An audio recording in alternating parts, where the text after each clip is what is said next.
1948, la Guerra Civil de Costa Rica. ¿Qué tal, viajeros del tiempo? Bienvenidos a Crononautas, el podcast donde exploramos esos capítulos olvidados y poco contados de la historia. Y hoy, Costa Rica, te traigo algo que te va a volar por completo la cabeza. Hoy vamos a hablar de algo que para muchos ticos suena casi que imposible. Una guerra civil en nuestra patria de paz.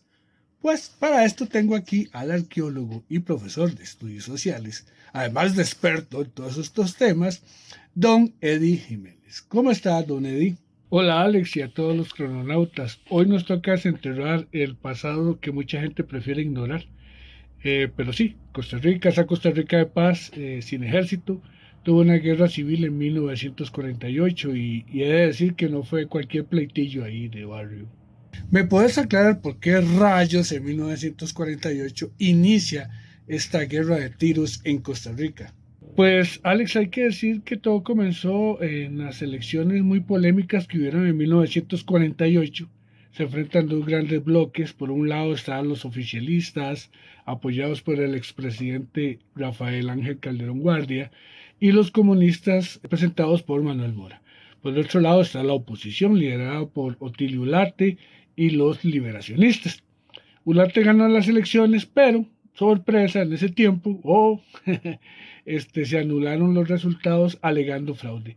Y ahí es donde se enciende la chispa de la guerra. Pues eso suena a telenovela, no sé, política, podría decirse.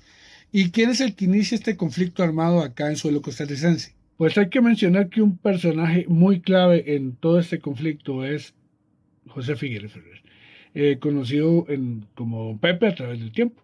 Él crea el Ejército de Liberación Nacional, que tenía de todo, tenía exiliados, cafetaleros descontentos, estudiantes y hasta apoyo internacional del país de Guatemala.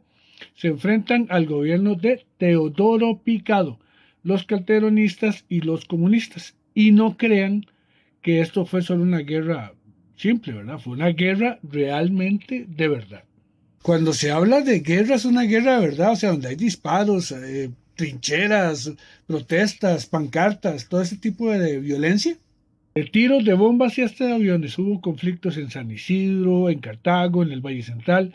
Se usaron rifles Mauser, M1 Grand, ametralladoras, subametralladoras MP40 y hasta blindados improvisados. Y lo que pocos saben es que se utilizaron aviones DC-3 que lanzaban disparos y también realizaban bombardeos en suelo costarricense. Costa Rica con bombardeos. Nunca esperé decir eso en un podcast aquí en Costa Rica. ¿Y cuánto duró toda esta locura? Unos 40 días. Podría decirse que fue breve, pero fue muy intenso. Murieron más de 2.000 personas en un país que apenas tenía 1 millón de habitantes. Y fue la más grande y cruel guerra sangrienta del siglo XX en Costa Rica. ¿Y cómo terminó este conflicto? Y la pregunta más importante, ¿quién ganó? ¿Los buenos o los malos? Depende de quién le preguntes, porque hay que decir que ganó el bando de Figueres Ferrer. Se exilia a Calderón y a sus aliados y empieza la transición política. Figueres gobierna 18 meses, lo que sería la Junta Revolucionaria, luego entrega el poder a Otilio Ulate. Y aquí viene lo más importante, el 1 de diciembre de 1948 es cuando se da la abolición del ejército en un acto simbólico en el cuartel Bellavista, hoy el Museo Nacional. De hecho, Costa Rica queda sin ejército en una época de conflictos mundiales y es extraño tratar de entender por qué si hay países que invierten millones de dólares en tanques, en aviones cazas y en bombas, ¿qué fue lo que pasó aquí en Costa Rica? ¿Es un mito tico de que se desapareció por completo el ejército?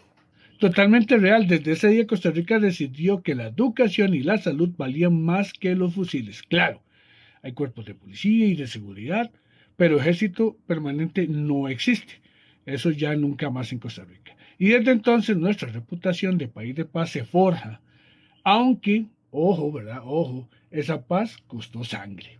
Aunque es extraño, hay que entender que en Costa Rica sí hubo conflictos y mucha gente quiere olvidarlos y no entiende que fueron cosas muy serias y que hace 76 años aquí hubo bombas y muertos en las calles. Exacto, Alex, esa es la paradoja, tica. Vivimos orgullosos de la paz que a veces olvidamos los sacrificios y los errores que los llevaron ahí.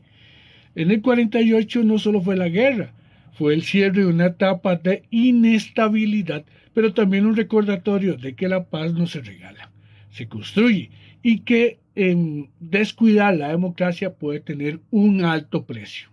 En 1949 se promulgó una nueva constitución que consagró reformas claves como que el voto femenino, la abolición del ejército, el Tribunal Supremo de Elecciones, la autonomía institucional, entre otras cosas.